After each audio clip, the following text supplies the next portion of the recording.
Welcome everyone, this is Coaching in Session. My name is Michael Reardon and I will be your Mindset Coach today.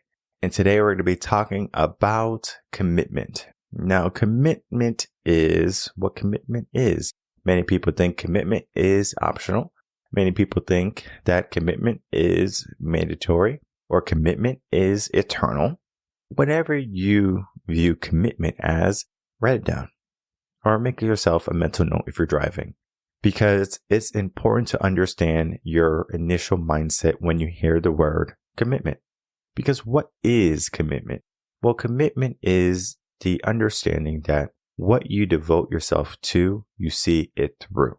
That might be for self. It could be for a marriage, family. What is that commitment? There's different levels of commitment because when it comes to self, commitment for self can be something that you do when you feel like it. I don't feel like going to the gym today. I'm not going to commit to myself to be in a better state of mind, in a better state of body. You might say that you want to have a better body and you want to work out, and you might have even made a resolution and made it a goal and wrote it down. Guess what? Just because you did that, it doesn't mean you're going to commit to it. And when you do something like that, guess what happens? You are making it more difficult for other commitments to stick. Now, it might sound counterintuitive, right? Like, why, if I don't follow through with one commitment, I'm not going to follow through with the other commitments? It's very akin to if you're on a treadmill and you're running and you stop. The brain sees, oh, you stopped. And you might want to start back up. But you actually run less than you did before. Now, of course, there's going to be maybe reasons. You might say, oh, you're more fatigued, you're tired, you're not the same as when you first started, you're not fresh. I'm going to tell you a secret. It's a mindset. Your brain learns something and is giving you signals and cues to stop, even when you can push another minute or another hour. And so the commitment that we give ourselves is based and built around our comfort. Oh, this doesn't feel comfortable. This doesn't feel good for me. I have a bad vibe about this. The energy is off. So you don't follow through with the commitment. If I say I'm going to do something, I see it through. Now, I might not want to do something. For example, I have a podcast, Coaching in Session. You're listening to it. Maybe I don't feel like doing a recording today. Maybe I don't feel like doing an interview today. Maybe I don't feel like speaking with any clients today because I have a headache. Oh, that's my excuse? I have a headache? Yes, that is my excuse. It is a valid excuse. It's excruciating. I have a migraine, I guess. I don't, but it could be an excuse. However, even if I wasn't feeling good, had a headache, migraine, whatever, I would still follow through with my commitment to doing the interview, doing the podcast, doing the show. Now, it might not be at its regular scheduled time. Heck, it might not even be the same day. But I make sure I do it because I understand something powerful, and many people are not going to follow through with what I'm going to say. When you stop something, the subconscious learns. So you can't stop. I know you might want to. I know there's going to be signs and there's going to be situations that you're just like, I just want to give it all up. I just want to stop. It's too much work. It's full of hardship and pain. I've been there. I know many clients that I have been there, some worse off than others. And I see all the hardship that they're going through. And you know what I tell them? I'm going to say the same thing I tell them to you. Don't stop. Don't stop. As much as you may want to, don't stop. If you have a plan to have an end date, that's different than stopping, than quitting. People who have a hard time, they say, this is too much work. I'm just going to stop. I'm not going to show up anymore. Podcasts happen all the time. Pod fading is a name for it. The coaches, life coaches and things like that, they start a career they think is going to be easy, but it's loss after loss after loss after loss. And you have to figure out, do you overcome those losses? Do you say, I'm going to be bigger than these losses? Am I going to push through these losses, this doubt, this fear? I don't know. But you might not be committed to greatness. You might not be committed to your success and your glory. Most people are just not committed enough. And it's a no-brainer in our modern society. We live in a very plush world where we get our Amazon 2-day shipping. We get our DoorDash, our food to our home, the comfort of our home. We don't have to leave the house. We live in an easy world, easy society. So if we don't commit to something like going to the gym or a greater purpose in life, what's the point? We are surviving. But we talked about last Wednesday episode, the power of possibilities. When it comes to, are you trying to create a life of potential and full capabilities? Or are you just creating a life that's just pointless, mediocre, average? I don't know. But what I can tell you is that the people who dare to defy the standards that the system has told you to live in do better mentally, mindset, most likely physically. They can say that they accomplished something in their life. That's a big aspect to working. Most people, they work to find fulfillment, when in reality, they should find work that is fulfilling. It's a difficult concept for people, I think, because they think that if they do what they're passionate about, that is going to be their purpose. But let me tell you about passion really quickly, and then we can get into commitment to the different aspects of it. I was a teacher. I taught music, taught special ed.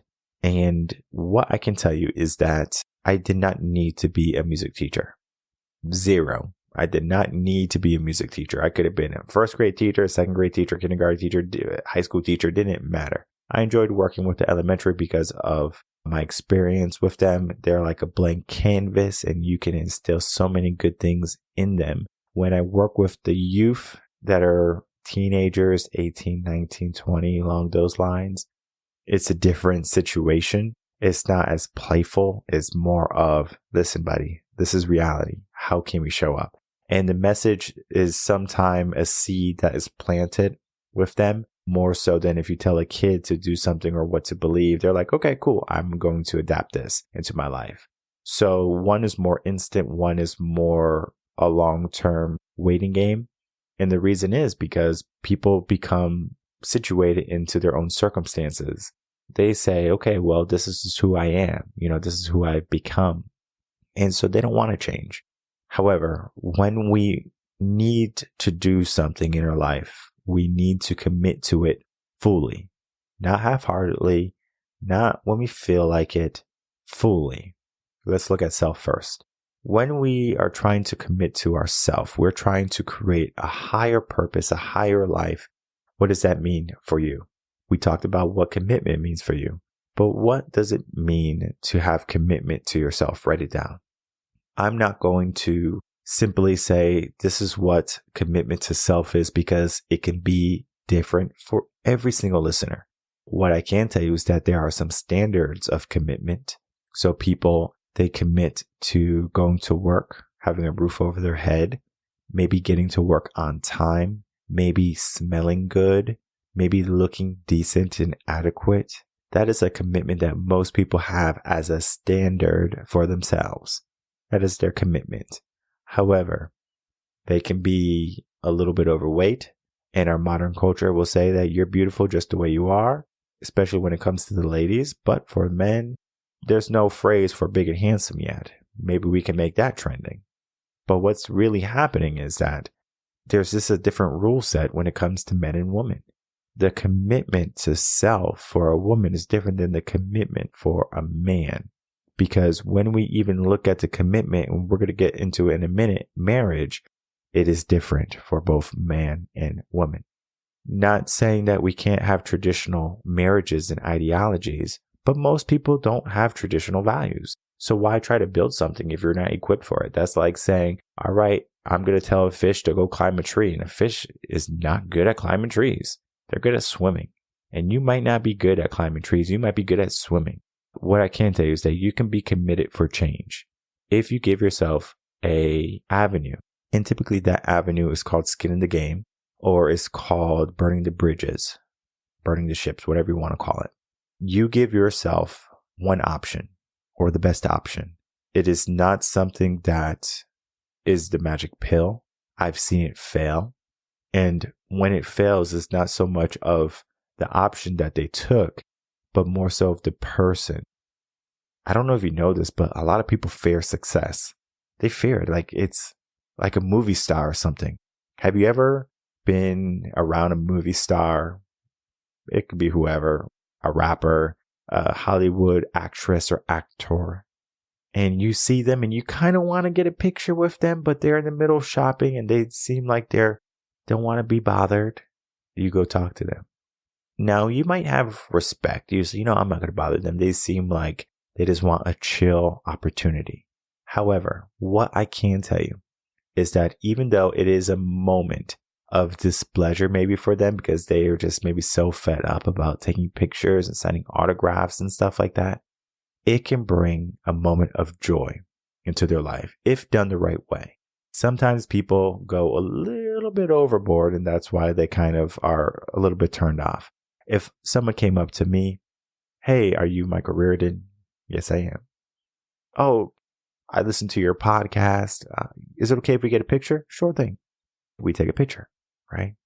Maybe I'm in a bad mood that day, right? I'm in a bad mood for some reason, right? Maybe I stubbed my toe against the bed and I'm just in a bad, sour mood. I'm a sour patch, all right? I'm a crab. I'm crabby.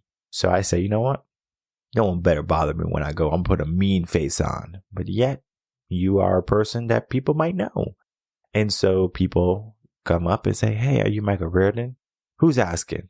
Oh, you just look like a guy who, is the owner of Reven Concepts or something. Okay. Well, what do you need? Oh, well, never mind. That person, maybe a long-time listener, long-time fan, maybe potential future client, that's out the window now. Because I decided to not commit to myself and be an upstanding, humble guy. Am I always happy? Of course not. Am I always cheerful and smiling? Of course not. Am I always exuberant and blissful and excited? Of course not. I'm human, just like everyone else. We have our own stresses, our own anxieties, our own problems, but yet I can understand that a person's joy can come from simple action or a simple act of kindness. So I commit to myself to be an upstanding individual, and it's a switch almost. So I might be in a bad mood. I might be thinking about some things like, okay, I got to do this. I got to do this. This recording needs to be done. This needs to be edited. I got to go fire this person. I mean, it goes in my head and I'm just thinking about all the things I have to do. So I might be caught up in the past and thinking about everything that has to be done and I lose track of the moment. But yet that moment of someone coming up to me is a realization for me to bring myself back to reality, to the present moment. Where am I? Oh, I'm in this store. What's happening? This person is asking who I am. Why are they asking? They're interested in the company. They're interested in the podcast. They would like a picture. Smile. From there, I commit to making sure that I'm in the best mindset possible. Not just for me, but for the people around me too. And then that comes into the commitment of having a partner or spouse, marriage. Our world today, especially the Western modern culture, shows that modern marriage is not commitment and faith-based anymore. It is emotional-based. Meaning if I don't feel like being married, I won't be married. If I don't feel happy and fulfilled in the relationship, I'm not going to be in the relationship because what's the point of being somewhere where I'm not happy? What's the point in being somewhere where I don't feel safe and secure? And I mean, you have that right. You get to choose what do you want. However, commitment is making sure you always do it. I'm committed to making sure I can show up in my day, how I look, my appearance, going to the gym. I have commitments for myself. But even in my marriage, I have to have commitments to love, to cherish, to respect her, regardless of how I feel. Regardless of how she is, she might be the biggest headache that day, but yet I understand. I committed to something bigger than myself. Until death do us part, not until I don't feel like doing my part. Yet, many people today, I'm just not happy. There's something better. The glory, the gold, the glitter, it distracts you from what commitment is. What promises have you made yourself or to people that you have not committed to and followed through? I mean, for me, it's very little because commitment is a big thing for me because I understand the moment I relinquish some good commitment, everything else is going to be like Jenga. It's going to topple over. So I need to make sure that if I commit to something, going to the gym Monday through Friday, I'm going to the gym Monday through Friday. Because I have been at points in my life where I tried different workouts, right? I would go, I'm going to do a 4-day week workout or a 3-day week workout. And guess what? I do it. And yes, I get a couple extra days. But on those days, I weren't productive. I was less productive on the days that I didn't go to the gym than the days I went to the gym. And even though I spent an hour in the gym, I was still more productive.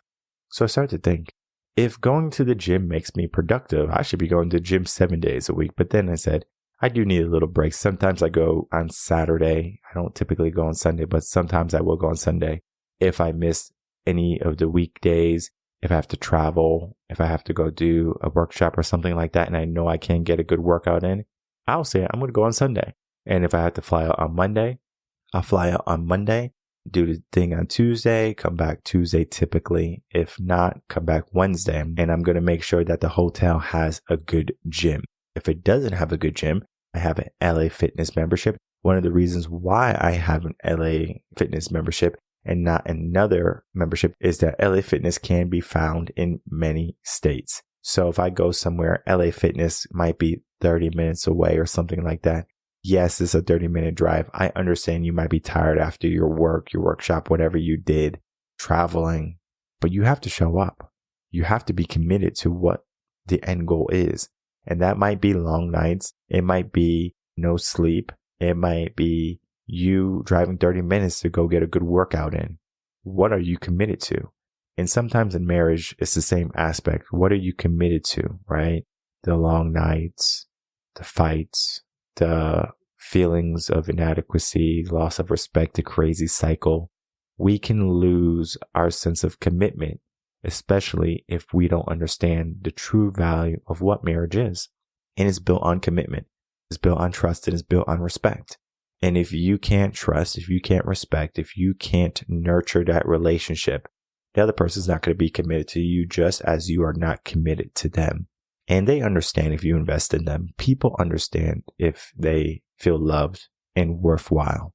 When I was a teacher, this is not marriage, but you create a relationship with the students that is almost paternal, like you're a parent to them. It's a weird situation to be in because they have their own parents maybe, right? They have their grandparents or guardians or whoever. And so they look at you as a figure, a model, a role model, a hero maybe, someone they want to emulate. Do you show up for that individual? Typically, yes, right? This person sees me as someone they want to be. How can I show up? How can I be the best person possible for them? It's a conversation that many people don't really get into because they just see it as something and they just kind of shove it off. However, that can be a secret key to being committed long term. So if you are having a hard time with commitment in your marriage, maybe you don't have your values set. Maybe you did not take the time in the beginning in the dating process to figure out, well, what are your values? What would you like to accomplish in this world? What does commitment mean for you? Sometimes commitment can mean, well, I'm going to be committed as long as the other person is doing their part. When I feel like it, then it can happen. And this happens a lot with the ladies for some reason when it comes to marriage, because many men that I speak with and I work with, some of them are in sexless marriages or they have very little sex in their marriage because they don't understand that when you get married, yes, it is a commitment to love and cherish and do stuff like that, right? Till death do you part, basically is what I'm trying to say. But there's also another aspect of the things you spoke about before marriage, right? Oh, just to make sure how big of a house you want, what type of cars, cat or dog, things like that, right? Making sure your values are in line.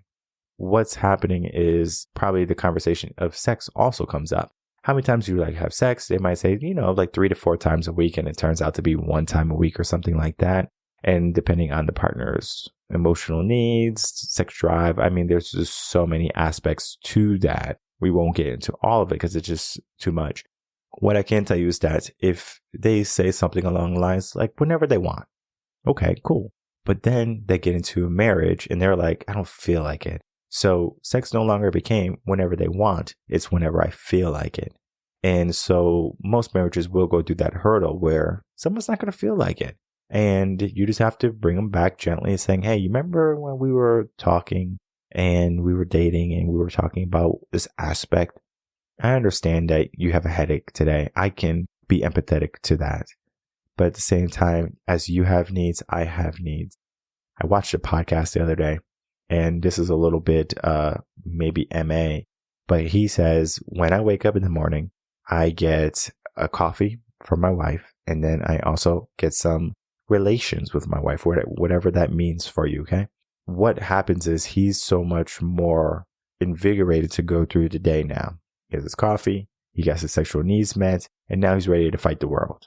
His girl might not wake up in a good mood. His woman, she might have a headache, maybe cramps or whatever. She might not feel like it, but she does it anyway. Why?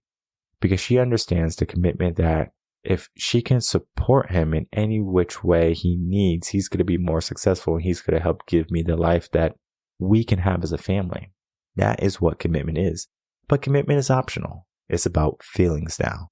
Modern way of thinking is if you feel like it, but traditional way of thinking is I'm going to do this regardless of my feelings and my emotions. If you make a commitment, stick to it. That is whether it be with self or it be with marriage. And then we get into the last piece of the puzzle, commitment to family. Now, this can be your mom and your dad and brothers and sisters and aunts and uncles, and it could be that. But today, I'm just going to talk about it in the sense of family. So if you have kids, I know not everyone who's listening have kids, but I want you to plant this seed in your mind before you have kids.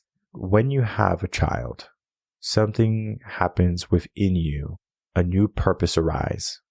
You might think that you have a purpose right now. And I hope you do if you're listening to this podcast. You know, we work on purpose. We work with many clients who are looking for a purpose. And that is predominantly what we do, helping people find purpose, their passions, their gifts, and then going after them. But when you have a family, do all your purposes, your passions, your gifts, and all the things that kept you going up until now, are those still relevant? Yes. The answer is yes. But when you have a little person looking at you, expecting, a smile, expecting goodness and safety and security and nurturing and love and care and unconditional love and all that stuff, right? It is a commitment as both male and female, mom and dad, that you do the best for that child. I will go a step further. Parents have made a mistake. Parents have said, I'm going to give my child the life that I never had.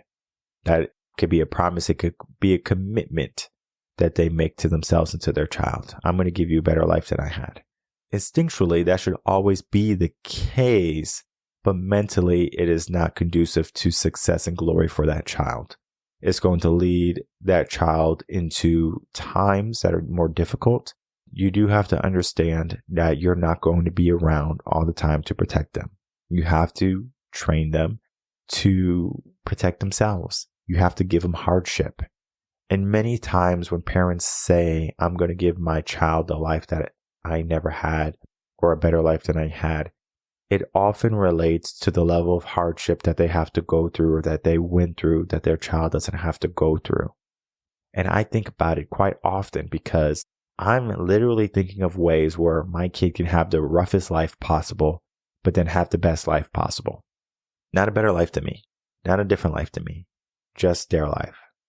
Because a trauma for someone who grows up entitled might be they saw someone littering in the park and they asked them to pick it up and the person said, go away, you C-word or whatever. That could be traumatic for a person. If I'm in the hood where I grew up and I go, hey, you need to stop littering, buddy. They're going to say, what are you, the litter police? I'll say, well, yes, I am. You don't have to pick it up today, but next time, right? There's a garbage can over there. This is your community. You need to be building your community, not destroying it. I'm going to tell this person. Now that person might pick it up because I understand where I come from. If I go in, you need to pick that paper up. That's going to cause some issues. It's going to be a fight. maybe to the death. I don't know. But what I can tell you is that there are different ways you can move in life. I know how to move through a room of snakes. I know how to move through a crowd of gangsters. I know how to work through conversations that many people probably never had in their life because I experienced it. But my wisdom can not only be instilled by me speaking about it. Yes, I can talk about it. Yes, I can talk about the issues, the hardships, the turmoils, the incidents. I can talk about it. But the fact that they haven't lived it, okay, all right, thanks for sharing. Maybe the person can relate to it. It changes their life. But that's going to be a dime a dozen. It's not going to be a great impact. So when you have your family and you commit to them, you have to make a commitment that you are going to instill as much knowledge and wisdom in them. And you're not going to give them the best life. You're going to give them exactly the life they need in order to be a fighter today. My mom and my sister and some friends and stuff, they always mention how I am raising my child. They say, oh, you're making him tough. And I'm like, why would I make him weak? And it's like, really? Like, we have to have this conversation? Like, making a kid tough today is almost like a badge of honor. It's like, oh, you're making your kid tough. Kudos to you. I understand not a lot of people are doing it. But don't be afraid to train your son or your daughter to slay dragons in the time of dragons. You train them before the dragons are a problem. You don't train them when the dragons are killing people and eating people. You train them beforehand so they're equipped and they're prepared.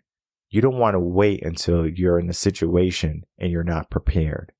I'm sure there's many people who have found themselves unprepared in a natural disaster, in a pandemic, in a situation where they didn't have living expenses or they didn't have the mindset or they didn't have the skill set in order to come out on the other end unscathed.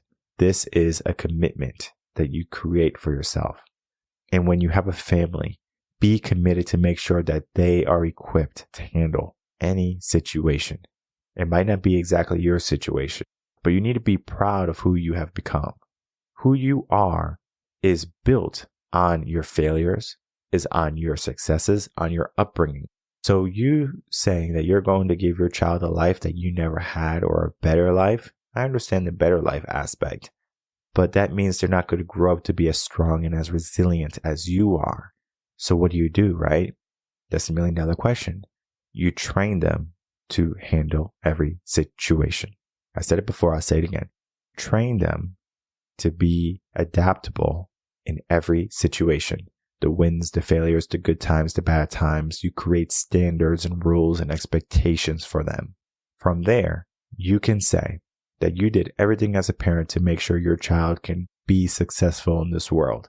I still say, even though you did a great job parenting, teachers, you have not much control over because they have 8 hours a day, 6 to 8 hours a day with the teachers that you might be working or you might be doing other things. I don't know. But that's a large amount of time where someone can influence your children. So commitment is not only making sure that they are true to themselves, but you're also instilling values in them that are going to help them, not make them weak. Some of these values that are happening in schools and are trending along in the world are happening because of politics and woke agenda. What I can tell you is that when it comes to family, the parents should have sole responsibility in how they want to raise the child. Now, I understand that some parents like Gabrielle Union, she has a son and they transition him into a girl or whatever. It's crazy to me, but at the end of the day, that is the parents' choice. It was their choice to have that boy. It was their choice to have an abortion. They chose to have the child. And if they want to go woke and they want to instill this mentality into this young man, that's something that he's going to have to heal from. It guarantees work for me later on in the future, but it's sad to see because it's easier to build strong children than it is to heal broken adults. So that young man, he's going to have to go through therapy. Even though I'm against therapy, it is a severe emotional response he has to fix. He would have to go through therapy, and then after therapy, he might even need life coaching because he's going to be so confused because the child sometimes can be the vision of the parent. A child, as I said early on, is like a blank canvas. We get to paint whatever we see for them. Sometimes a teacher or a parent can paint a aspect of the picture that is an error or a flaw for that child. Not saying that a child should be held to a degree where they have to make adult decisions. What I can say is that as a parent, we should be able to protect our children. And so that is commitment. So as I was saying, overall, when I wake up, yes, I have a purpose, a passion for my business and all my clients and, and all of you. My family also plays a role in that where I'm committed to them. I have to show up, even if I don't want to, even if I have a headache, even if I have a migraine, even if I don't feel like it. Maybe I'm sad or something. I don't know. I got to show up. So there's a commitment to self, marriage, family. And some days, like I said, you're going to need someone to hold you accountable. You're going to need someone to hold your feet to the flame, someone who's going to say, listen, I know it sucks, but suck it up. That right there is going to be a true asset in your corner. And it is one of the many things we do here at Reven Concepts. We help people understand that commitment is not temporary. Commitment is not optional. It is mandatory. It is something that you have to adhere to at all times. You just can't say, well, I'm going to love you today and I'm not going to love you tomorrow because you're not doing the things that I like.